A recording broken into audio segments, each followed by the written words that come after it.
नमस्कार, next time news देख रहे हैं आप। आपके साथ मैं हूं किरण यादव। आज के इस खास कार्यक्रम में हम चर्चा करने वाले हैं उत्तर प्रदेश को लेकर। देखिए, लगातार हम अपनी रिपोर्ट्स के जरिए आप लोगों को बता रहे हैं कि अभी यानी कि उत्तर प्रदेश में अभी किस तरीके से परिस्थितियां बनी हुई है। सभी की नजरें मैनपुरी सीट को लेकर है, क्योंकि गोला गोकर्णनाथ सीट पर भारतीय जनता पार्टी और समाजवादी पार्टी की तरफ से बड़े बड़े दावे किए जा रहे थे कि उन्हीं की जीत होगी, लेकिन हुआ क्या? भारतीय जनता पार्टी की जीत हुई एक बड़े अंतर के साथ, यानी कि समाजवादी पार्टी को हार का सामना करना पड़ा। अब हम आपको बताते हैं मैनपुरी सीट को लेकर। देखिए, मैनपुरी सीट को लेकर अभी हलचल बहुत तेज है, क्योंकि समाजवादी पार्टी ने अपने प्रत्याशी का नाम घोषित कर दिया है, यानी कि अखिलेश यादव ने अपनी पत्नी डिंपल यादव को आगे कर दिया है। दूसरी तरफ अगर मैं बात करती चलूं भारतीय जनता पार्टी की, तो भारतीय जनता पार्टी ने शाक्य समाज पर अपना यहां पर निशाना साधने की कोशिश की है, शाक्य समाज पर अपना दाव लगाने की कोशिश की है, क्योंकि पिछली बार भी यानी कि पिछली बार तब लोकसभा चुनाव हुए थे, उसमें भी भारतीय जनता पार्टी ने शाक्य समाज से ही अपने एक प्रत्याशी को उम्मीदवार के तौर पर उतारा था।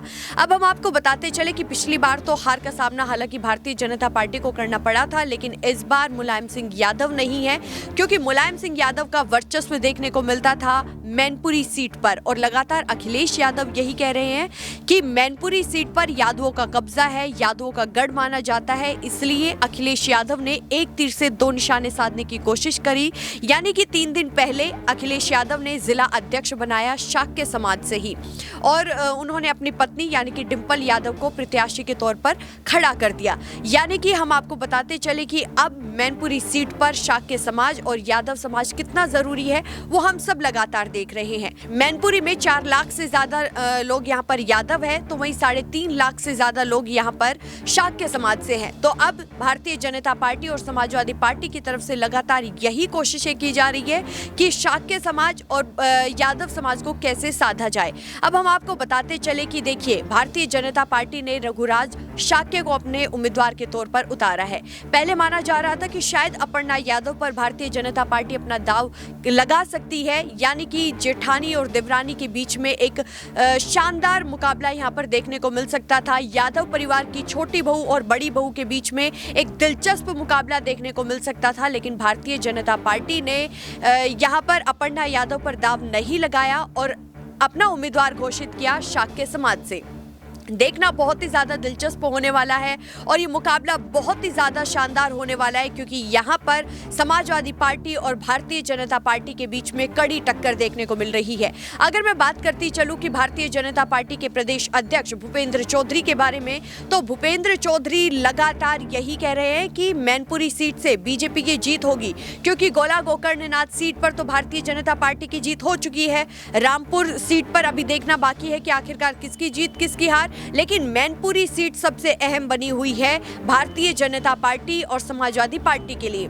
भूपेंद्र चौधरी लगातार यही कह रहे हैं कि बीजेपी के लिए सभी के दरवाजे खुले हुए हैं, कोई भी बीजेपी में शामिल हो सकता है। और ये बात मैं आपको बताती चलूं कि चाचा शिवपाल के लिए कही जा रही है, क्योंकि चाचा शिवपाल का गोला गोकर्णनाथ सीट पर तब उपचुनाव हुए, तब समाजवादी पार्टी यानी कि अखिलेश यादव की तरफ से बड़ा अपमान किया गया।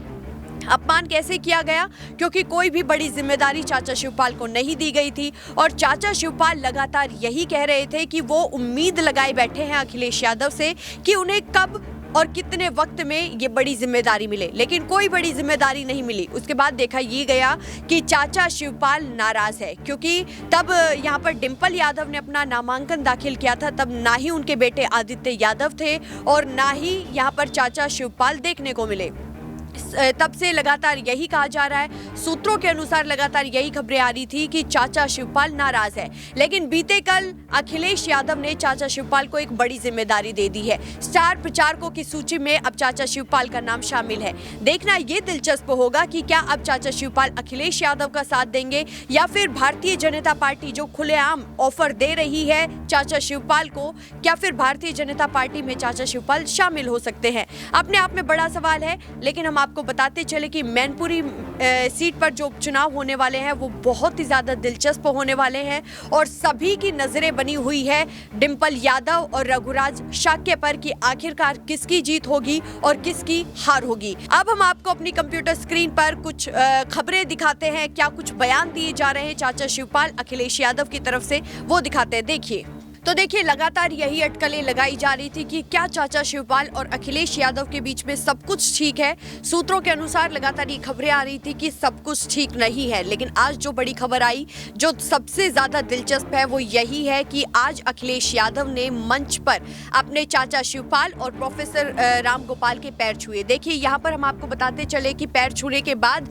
जो अखिलेश यादव है उनकी तरफ से एक बड़ा बयान भी दिया गया। उन्होंने कहा कि यादव परिवार के गढ़ सफाई में एक चुनावी रैली में अखिलेश यादव की तरफ से ये बयान दिया गया। उन्होंने कहा कि कई बार लोग कहते हैं कि बहुत दूरियां है। आप सबको बता दूं कि चाचा भतीजे में कभी दूरियां नहीं थी, हमारी राजनीति में दूरियां थी। उन्होंने कहा कि मैंने कभी चाचा भतीजे के रिश्ते में दूरियां नहीं मानी और मुझे इस बात की खुशी है कि राजनीति की दूरियां भी आज खत्म हो गई है।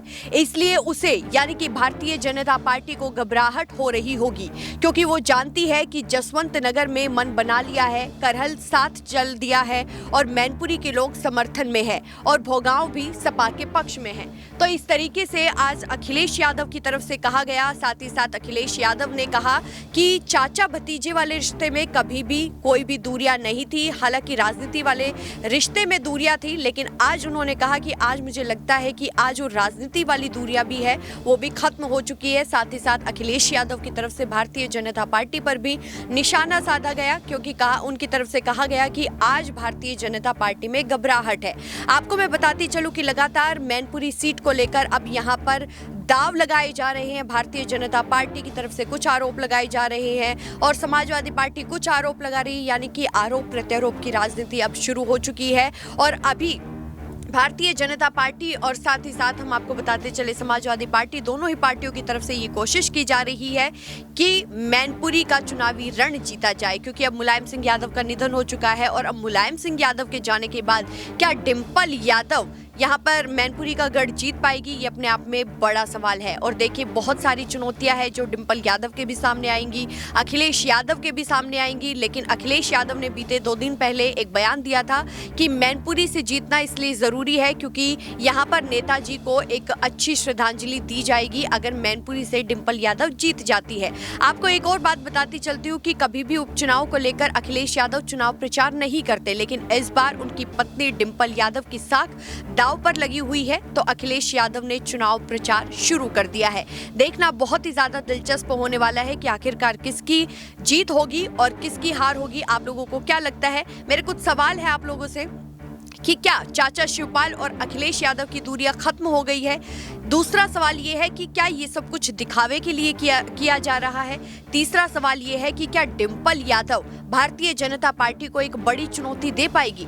चौथा और सबसे अहम सवाल ये है कि क्या मैनपुरी एक बार फिर से यादव परिवार पर अपना भरोसा जता पाएगी या फिर नहीं? आप लोग हमें कमेंट सेक्शन में अपना जवाब जरूर दीजिए। फिलहाल के लिए इस रिपोर्ट में बस इतना ही।